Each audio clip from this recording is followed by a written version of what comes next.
Live in Western Oregon, this is NBC 16 Today. Good morning and thanks for joining us here on NBC 16 Today. I'm Brisa Mendez. The president's doctor writing Mr. Biden had a runny nose, fatigue, and occasionally dry cough, which started Wednesday evening. Mr. Biden says he appreciates the outpouring of concern. Hey folks, guess you heard this morning I tested positive for COVID. But I've been double vaccinated, double boosted. Symptoms are mild, and I really appreciate your inquiries and your concerns. But I'm doing well. I'm getting a lot of work done. I'm going to continue to get it done. And in the meantime, thanks for your concern, and keep the faith. It's going to be okay. The president now working from isolation in the residence. The White House saying he'll stay there until he tests negative.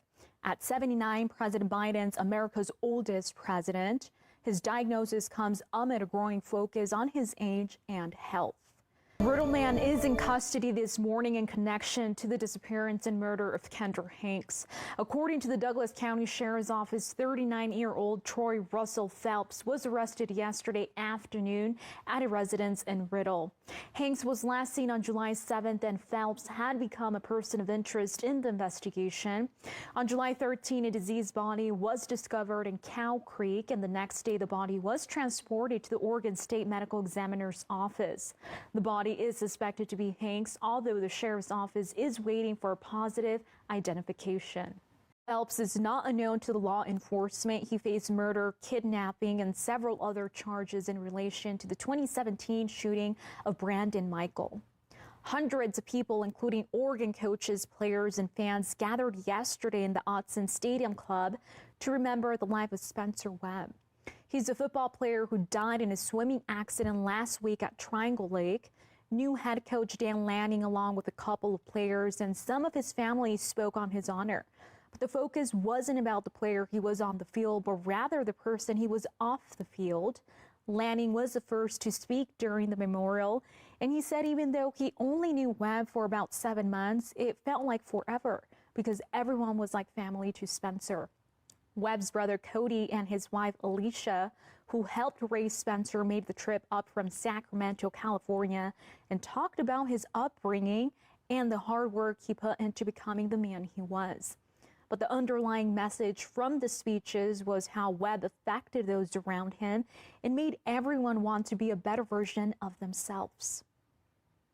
These past couple of days, I've been feeling very, very dark. And what really hurts the most is that I can't be able to ever have another conversation or be able to play with that man on the field ever again. But one thing I can do is play for him and play through him and play for his family, and not only his family, but the entire community.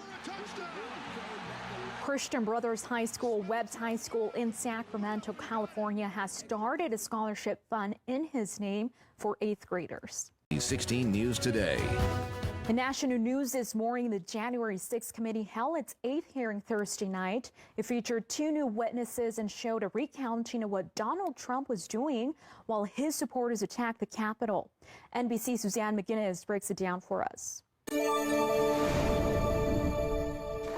Committee will be in order. A dramatic hearing number 8 for the January 6th committee. President Trump did not fail to act during the 187 minutes between leaving the ellipse and telling the mob to go home. He chose not to act.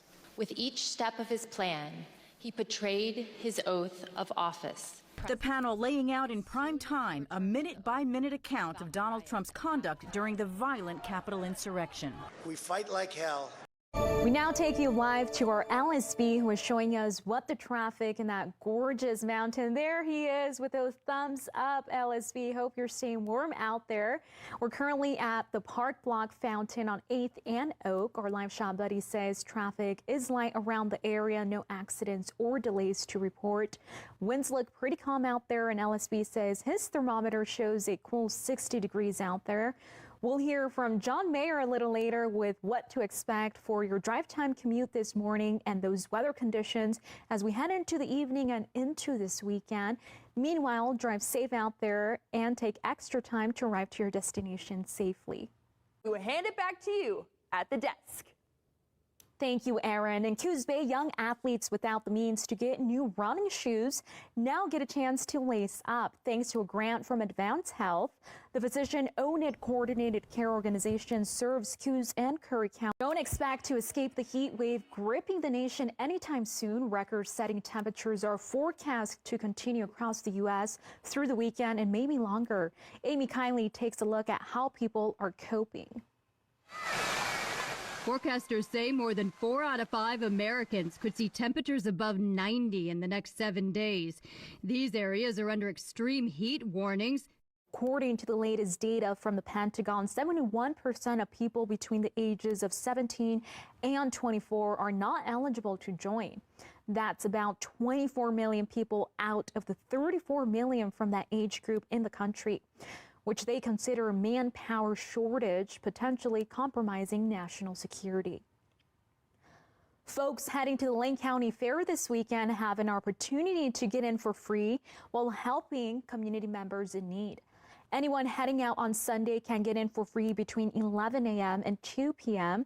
as long as they donate 3 cans of food. Food for Lane County says they especially need protein-rich foods like beans as well as staples like cooking oil and spices. The free admission is thanks to a partnership between the Lane County Fair and Food for Lane County. Thanks for joining us for NBC 16 today. More news in 25 minutes and anytime on NBC16.com. Join us back here tonight for NBC 16 News at 5 and 5:30. Have a great rest of your day.